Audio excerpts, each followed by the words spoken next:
Olá, boa noite a todos os amigos que nos acompanham do Centro Espírita Antônio de Oliveira. É uma grande alegria a gente poder se reunir mais um tempinho para que a gente possa estudar essa obra maravilhosa de Humberto de Campos, trazida pela psicografia de Chico Xavier, que se intitula Boa Nova. E o capítulo que nós vamos estudar hoje é o capítulo 21, Lição de Vigilância. Eu já estou aqui com o texto preparado para a gente estudar, mas vamos inicialmente começar fazendo a nossa prece. Vamos nos assentando confortavelmente onde nós estivermos, elevando o nosso pensamento a Jesus, a Deus, nosso Pai, nosso grande irmão, nosso amigo de todas as horas, o Mestre Jesus, pedindo a Ele, Senhor, que nestes instantes em que passaremos aqui, tenhamos a Tua companhia e inspiração para trazer a Tua mensagem aos nossos irmãos, que possamos ter clareza, objetividade e que essa mensagem seja transmitida com toda a energia de que carrega o teu amor, as tuas intenções. Que sejamos felizes no estudo de hoje. Que assim seja, graças a Deus.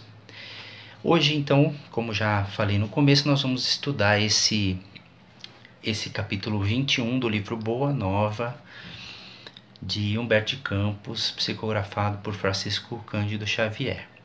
E esse capítulo, ele tem um direcionamento interessante, que é despertar a nossa vigilância, o nosso pensamento, porque muitas vezes, desapercebidamente, nós nos deixamos levar pelos pensamentos mais pessimistas, mais tristes, tentando buscar como sendo algo divino as facilidades do mundo.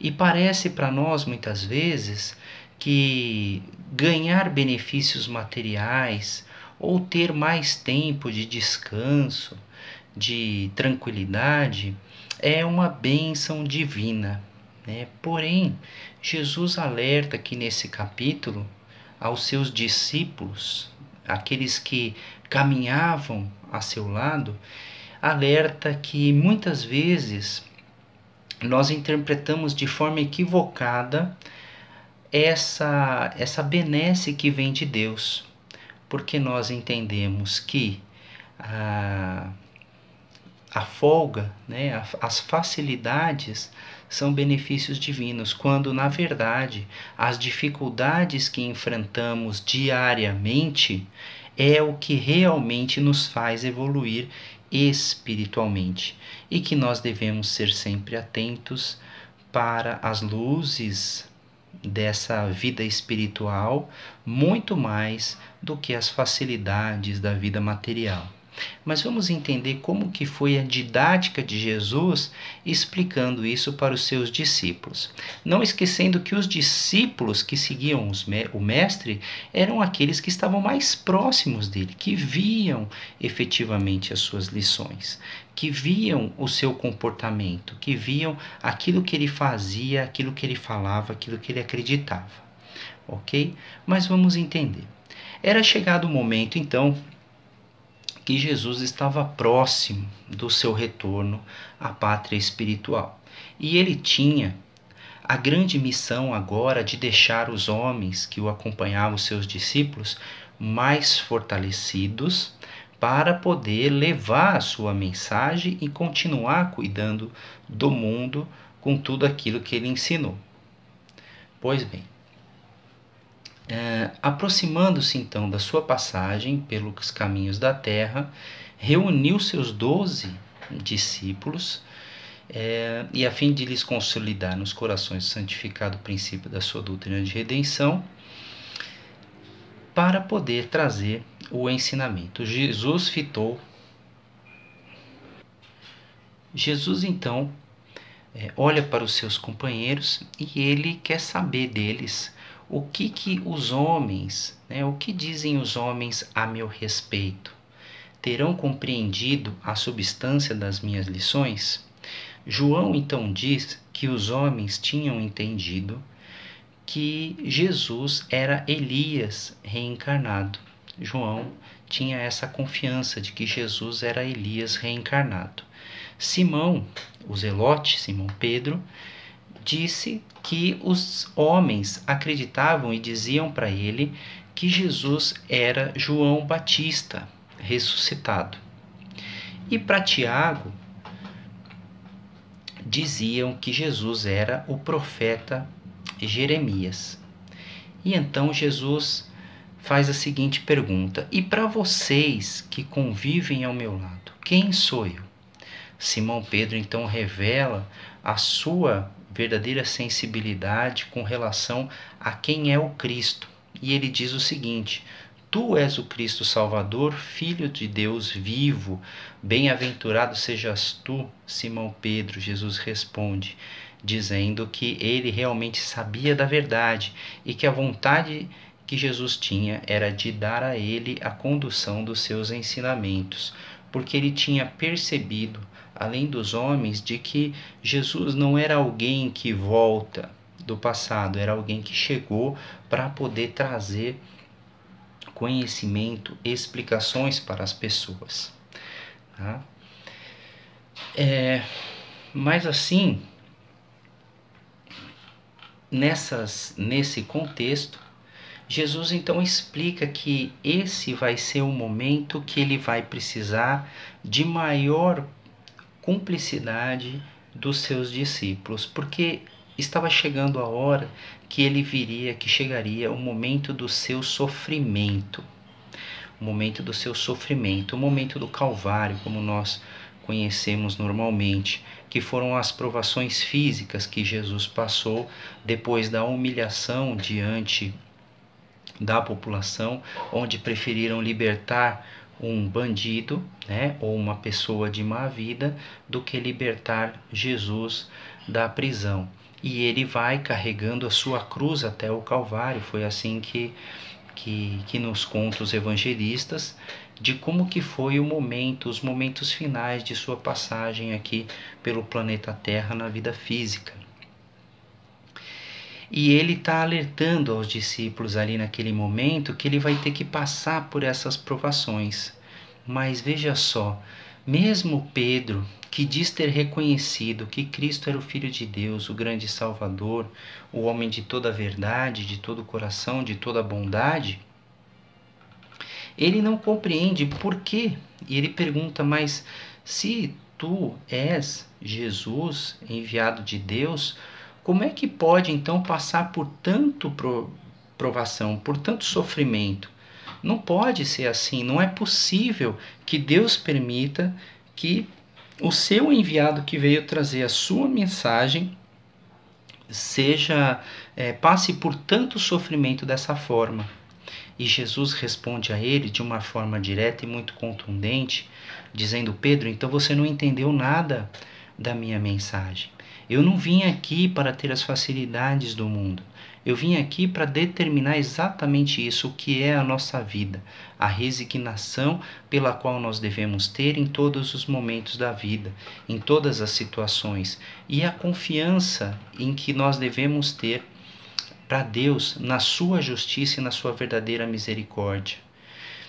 Ou seja, com essas lições, Jesus está tentando alertar a todos nós, na verdade, e Humberto de Campos trouxe essa mensagem para que a gente perceba que, na verdade, o nosso compromisso, a nossa existência terrena é uma vida, sim, de muitas provações, porque são essas provações que nos depuram, que nos fortalecem, que nos levam para próximo de Jesus. Vamos tentar fazer um exemplo na prática. Quantas vezes, quando nós recebemos benefícios, férias, promoções, por quantas vezes a gente tem lembrado de Deus pela saúde que nós temos, pelo dia quando acordamos, pela respiração que temos, por podermos caminhar, andar, enxergar, uns com mais dificuldade, outros com menos, mas todas essas benesses nos são dadas todos os dias. Porém, dificilmente nós nos lembramos de agradecer a Deus por tudo isso que nós recebemos. Mas veja, pelo nosso estágio evolutivo, pela situação em que nós estamos, nós ainda não reconhecemos de forma clara, de forma simples, de forma fácil, que nós temos todos esses benefícios nos dados por Deus e que nós precisamos utilizá-lo para a nossa evolução. Mas lembre-se da última vez que nós ficamos doentes, ou alguma pessoa que nós amamos que também passou por incríveis necessidades de saúde, de recuperação, por problemas financeiros. Quando nós estávamos passando por essa dificuldade, quantas vezes nós oramos, quantas vezes nós unimos as mãos e até nos ajoelhamos, pedindo a Deus que nos ajude, que nos ampare, que a sua misericórdia seja praticada na nossa vida, que a gente possa receber as bênçãos dos céus, para que a gente resolva os nossos problemas. Quantas vezes nós oramos, quantas vezes nós pedimos, quantas vezes nós vamos ao centro, assistimos palestras, recebemos passes, sempre que nós estamos nos momentos mais difíceis da nossa vida. E o Cristo alerta que não são pelas facilidades do mundo que nós vamos conquistar a nossa evolução espiritual. Lembra a Simão Pedro mais uma vez que o reino dos céus está longe da realidade do que nós temos aqui na terra e que para nós conquistarmos o reino dos céus deveremos fazer exatamente como ele fez, inclusive a famosa frase: aquele que vier após mim, que pegue a sua cruz e siga-me, porque sabe que na vida de cada um que entende as verdades espirituais do mundo, sabe que a nossa vida não é cheia de facilidades. Isso não quer dizer que nós não temos que ter alegria, porque isso é reconhecimento pela bondade divina.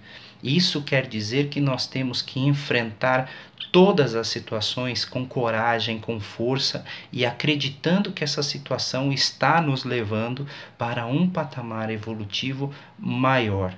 Nós vamos sair de todas as dificuldades que se apresentarem na nossa vida mais fortalecidos, mais engrandecidos, mais espiritualizados. É isso que foi a missão de Jesus Cristo, mostrar para nós que a nossa vida não é para ser de regalias, de facilidades, de festas, de ilusões, mas que a nossa vida é o enfrentamento das dificuldades que nos leva à superação e enfrentar essas dificuldades com alegria, amando ao próximo, fazendo ao próximo aquilo que gostaria que fizessem conosco, é a lição maior que nós precisamos aprender nessa existência.